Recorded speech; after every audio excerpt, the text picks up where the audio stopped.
Olá, me chamo Karine Fagundes e é com grande alegria que eu agradeço a oportunidade de estar aqui com vocês através do canal, aprendendo e compartilhando um pouquinho mais sobre os ensinamentos do Mestre Jesus e da espiritualidade amiga. Que a doce paz do Mestre Jesus esteja sempre conosco. Mas antes de começar, eu gostaria de pedir para vocês que, se gostarem do conteúdo, compartilhem, comentem, dê sugestões de novos temas, indique para os amigos, se inscrevam, tá bom? E gostaria de pedir uma reflexão para vocês. O que nós fazemos com os presentes que ganhamos ao longo da nossa vida? E com os presentes que Deus nos dá? E é sobre isso que nós vamos estudar um pouquinho hoje e refletir com base no Evangelho segundo o Espiritismo, no capítulo 26, do item 1 ao item 6. É o capítulo Dar de Graça o que de graça receber. Bom, existe uma passagem bíblica lá no Evangelho de Mateus, no capítulo 10, versículo 8, que Jesus, na casa de Simão Pedro,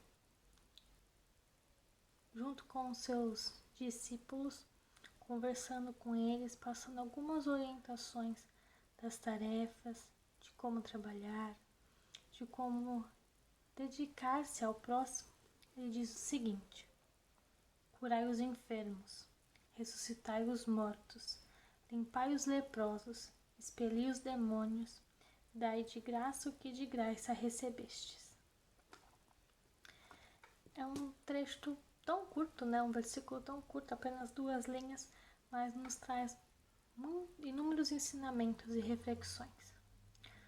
Pois ele queria despertar ali aos discípulos que eles aproveitassem e se doassem da melhor forma possível a todos que pedissem auxílio, pois eles tiveram esse dom da cura, do auxílio, ganhado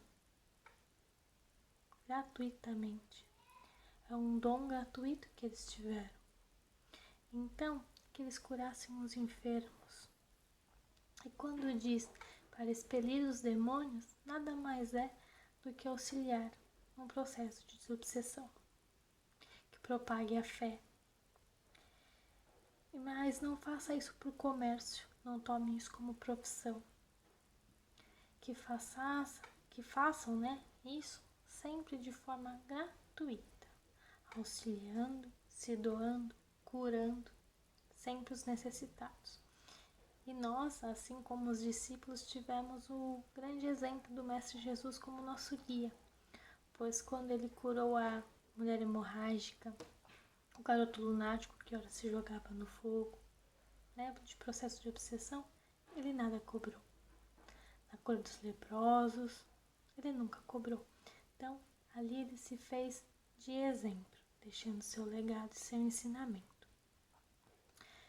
E também Cristo, preocupado com a questão das preces pagas e da qualidade da prece, em um outro momento, ele diz o seguinte: estando, porém, ouvindo o todo o povo, disse Jesus a seus discípulos: guardai-vos dos escribas, que querem andar com roupas talares e gostam de ser saudados nas praças e das primeiras cadeiras das sinagogas e dos primeiros assentos nos banquetes, que devoram as casas das viúvas, fingindo largas orações.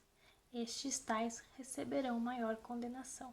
Lucas, capítulo 20, dos versículos 45 ao 47. Nesse trecho, o nosso Mestre Jesus orienta que não devemos nos preocupar com as nossas vestes, ter vestes luxuosas, nem nos primeiros lugares nos banquetes ou em qualquer evento que viemos a participar, pois Deus não se importa com isso. Ele não vende os benefícios e muito menos mede o merecimento de cada um pelo que tem ou pelas palavras que usamos nas preces. Então a prece, ela deve ser algo simples, humilde, repleto de sentimento e íntimo. É um diálogo seu com o Mestre Jesus. É momento de agradecer, de pedir auxílio. É uma conversa, é um diálogo. E que não passemos isso para terceiros, porque naquele período era comum pedir que outros orassem por nós e que nós ficássemos, esperando ali que algo acontecesse. E eu digo nós, porque a gente sabe do nosso planejamento reencarnatório, que já estivemos em outras reencarnações e podemos ter vivido aquele período. E então, como a gente sabe, a oração ela deve ser um hábito. E não devemos cobrar pela oração, não devemos cobrar, assim como os discípulos foram orientados por Jesus, a auxiliar alguém, a curar alguém, a conversar com alguém. E nós tivemos, aqui no plano terreno, Chico Xavier, também deixando seu legado e também não cobrando nada. Até 2002, ano de seu falecimento, ele publicou 459 obras e deixou toda a renda adquirida pela venda dessas obras registrada em cartório como doação para entidades beneficentes, para situações beneficentes. Então, assim, tudo que ele recebeu, ele deu de graça. Passou para o outro.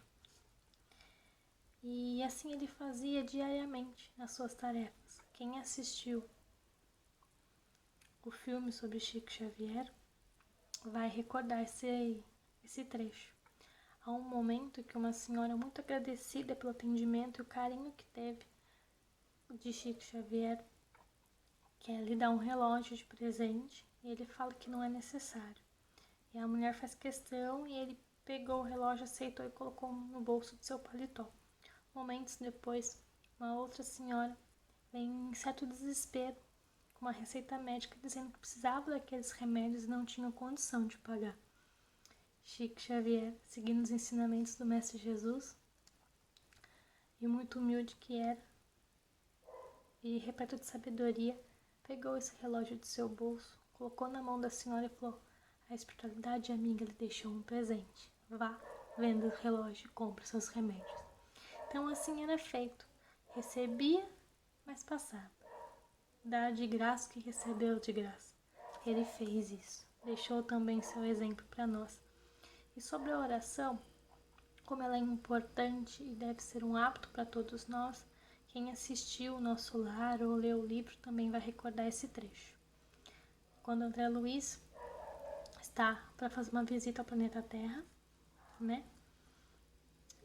e ao plano material, e junto com o seu mentor ele vê muitas luzes, muitas casas iluminadas, e ele questiona se é alguma data festiva, se seria o Natal ou algo assim. E o seu guia diz que não, que aquelas casas que estavam iluminadas estavam realizando o Evangelho no lar. Então aí cabe a nós o despertar, da importância da oração, do culto do Evangelho do lar, que nos brinda e nos protege. E também, falando sobre a questão da prece e da importância de não fazer comércio com os presentes que ganhamos do nosso Mestre Jesus, há o trecho que o Mestre Jesus expulsa do templo os vendilhões, onde estavam ali inúmeras pessoas de posse fazendo comércio dentro do templo e pegando animais em troca de sacrifícios. E o nosso Mestre Jesus foi lá e falou que o templo não é lugar de comércio, que na casa do Pai dele não fariam isso. E que cada um deve orar por si e ter o contato próprio com Deus. Não é necessário intermediários e nem questão financeira e nem sacrifícios para isso. Mas aí, eu tô falando muito de presente que Deus nos deu, Mas que presente é esse? Deus nos deu 2 grandes presentes, os maiores dele além de outros, mas o primeiro, a vida, a oportunidade da reencarnação, a oportunidade que temos de resgatar as nossas falhas e de buscar a nossa evolução. Então pensemos diariamente o que nós estamos fazendo com essa oportunidade, com esse presente que Deus nos deu. E o outro é a mediunidade, porque os discípulos eram os médiuns da época e hoje nós somos os médiuns modernos. Hoje nós temos o dom da cura, o dom de auxiliar pela fala, por um gesto de carinho. Como eu disse no início, esse expelir os demônios que Jesus disse ali na casa de Simão Pedro, nada mais é do que auxiliar no processo de desobsessão, de livrar um amigo dessa situação. E todos nós, médiuns e espíritas, cada um no seu grau, podemos estar auxiliando. Então cabe aqui a reflexão a nós, o que nós estamos fazendo com a nossa mediunidade e com a nossa oportunidade de auxiliar os outros, os nossos irmãos, porque nós todos temos como auxiliar alguém, mas sempre lembrando da máxima e do ensinamento de hoje pelo Evangelho segundo o Espiritismo: dar de graça o que de graça recebestes. Então, quando nós formos orar por um irmão, quando nós formos aplicar um passe ou dar alguma orientação, lembremos que nós recebemos esse dom, essa oportunidade gratuitamente. E é da mesma forma que nós devemos oferecer para os nossos irmãos. Que assim seja. Que tenhamos uma semana repleta de muita luz, de muito amor, de muito aprendizado, resignação, paciência e perdão. Que assim seja. Graças a Deus, graças a Jesus.